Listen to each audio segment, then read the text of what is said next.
Auzubillahiminash-shaytanir-rajim. Bismillahir-rahmanir-rahim. Our today's topic is about art speaking part 1, and there will be a lot of tips and tricks that how to do speaking part 1. There are a lot of queries about that how to do speaking part 1, and the question looks very simple, and we don't know about that how to reply them. Suppose if the examiner asks you that what is your favorite color, अगर examiner पूछता है कि आपका favourite colour क्या है, हम लोग क्या करते हैं, हम डायरेक्ट बताते हैं my favourite colour is black.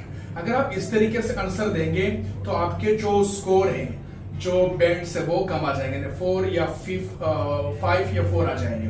तो इसी वजह से आज मैं कुछ टिप्स लेकर आया हूं कि आप लोगों ने किस तरीके से स्पीकिंग पार्ट 1 में आप लोगों ने क्या करना है, आंसर देने. स्पीकिंग पार्ट 1 में जो एग्जामिनर है वो आपसे इजी क्वेश्चंस करेंगे, और स्पीकिंग जो है हमारे पास वो फॉर्मल नहीं है, you can do it in an informal वे. मगर यहाँ पर हम लोग जो स्टूडेंट है वो गलती क्या करते हैं, जिस तरह मैंने पहले क्वेश्चन पूछा कि what is your favourite colour, हम लोग कहते हैं my favourite colour is black. हम लोगों ने क्या करना है, हम लोगों ने सबसे पहले सिनोनिम यूज करना है. Suppose what is your favourite colour, तो हम लोगों ने कहा है I am passionate about black colour. या आप कह सकते हो कि there are lot of colours but I am passionate about black colour और black, you can say that. तो यहां पर क्या हो रहा है कि आपने जाके सिनोनिम यूज किया, यानी लाइक की जगह या फेवरेट की जगह आपने क्या लिखा, यूज किया बोलने में, पैशनेट यूज कर दिया. ठीक है. सबसे पहले हम लोगों ने समझना यह है कि जो एग्जामिनर है वो क्वेश्चन कौन से टेंस में करे, प्रेजेंट में करे, पास्ट में करे, फ्यूचर में करे.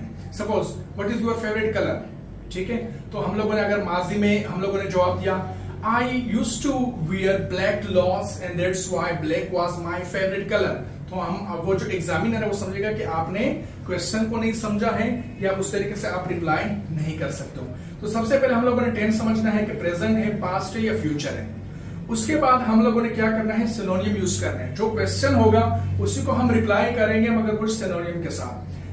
थर्ड चीज हमारे पास ये है कि जब हम स्पीकिंग पार्ट 1 करेंगे तो हम लोग डायरेक्ट आंसर नहीं देंगे कि my favourite colour is black, बस खत्म. तो इससे क्या होगा कि एग्जामिनर तो 3 4 5 सवाल पूछते हैं पार्ट 1 में, तो हम लोग ये गलती करेंगे कि हम जल्दी जल्दी उसको जवाब देंगे, तो उसको समझ में आएगा कि he doesn't know about how to do art speaking part 1. तो आज मैं आप लोगों को बताने वाला कि किस तरीके से हम डायरेक्ट आंसर करेंगे, किस तरीके से हम एलिबोरेशन करेंगे, किस तरीके से हम उसके कंक्लूजन करेंगे. आ जाओ, मैंने बोर्ड पे लिखा है do you work or study. सबसे ज्यादा पूछे जाने वाला जो क्वेश्चन है वो ये है कि वो आप काम करते हो, वर्क करते हो या स्टडी करते हो. तो उसके बाद वो क्वेश्चन जो है या तो वर्क के बारे में पूछेगा या स्टडी के बारे में पूछेगा. तो हम लोगों ने जवाब किससे देना है, डायरेक्ट आंसर. सबसे पहले हम लोगों ने क्या करना है, डायरेक्ट आंसर देना है. ठीक है. सपोज अगर आपसे एग्जामिनर ये पूछेगा और आपने कहा कि वेल, जो हम लोग मतलब अकेडमीज वगैरह में सिखाते हैं कि आप लोगों ने लंबा खींचना है, तो अगर हम डायरेक्ट आंसर नहीं देंगे, हम बोलेंगे nowadays I am working in that company फला फला. हम इस तरीके से अगर हम बोलेंगे तो एग्जामिनर को समझ में नहीं आएगा कि वो कर क्या है. तो हम लोगों ने सबसे पहले डायरेक्ट आंसर करना है, यानी सबसे पहले हम लोगों ने उसको आंसर करना है कि मैं स्टडी कर रहा हूं या वर्क कर रहा हूं. तो I am a student, I am a student. अब एग्जामिनर को पता चला डायरेक्ट आंसर से कि आप क्या कर रहे हो, आप स्टडी कर रहे हो. ठीक है. फिर जाके आपने उसको एलिबोरेट करना है. आंसर इतना काफी नहीं होता है. अगर आपने 9+ बैंड्स या 9 बैंड या 8+ या 7.5 प्लस बैंड लेना है, तो आप लोगों ने जाके क्या करना होगा, एलिबोरेशन करना होगा. फॉर एग्जाम्पल मैंने लिखा यहाँ पर I am currently pursuing a degree in literature at Karachi University. I am enjoying studying various authors and literary works and I am developing my critical thinking and writing skill. Okay. उसने पूछा था कि do you work or study. अगर हम इस तरह answer देते आई am student या आई स्टडी, तो क्या होता, हमें लो बैंड स्कोर मिल सकते थे. मगर यहां पर मैंने क्या कर दिया, एलिबोरेट कर दिया कि मैं क्या पढ़ रहा हूं, कहां से पढ़ रहा हूं, तो मैंने जाके उसको एलिबोरेट कर दिया. फिर हम लोगों ने डायरेक्ट आंसर देना होगा, फिर एलिबोरेशन करना है, फिर हम लोगों ने इसको कंक्लूड करना है. कंक्लूजन कैसे करेंगे, हम लोग ज्यादातर ओवरऑल इस्तेमाल करेंगे.